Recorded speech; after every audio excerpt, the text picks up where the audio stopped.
Commander Munir Ibrahim मतार कूड़ा के SSP Khalid Kora इत्ते एसएसपी खालिद कोरा इत्ते डीएसपी मीरो खान मुजम्मिल सुमरते डीएसपी मीरो खान मुजम्मिल सुमरते नारे नारे मुर्तजा।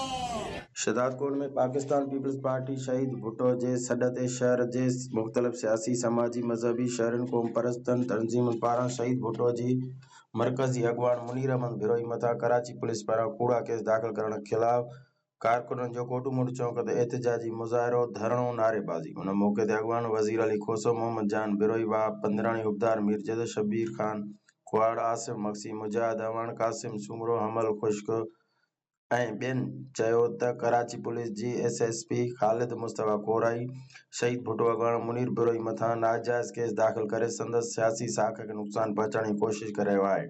हुननि चयो त सियासी बुनियादनि ते कूड़ा केस ठाहे हिक अवाम जे आवाज़ खे दॿाइण जी कोशिश कई पई वञे।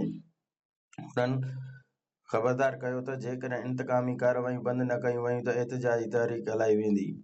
गुलज़ार में चवण ॾियो कोशिश डिजिटल शहदादकोट।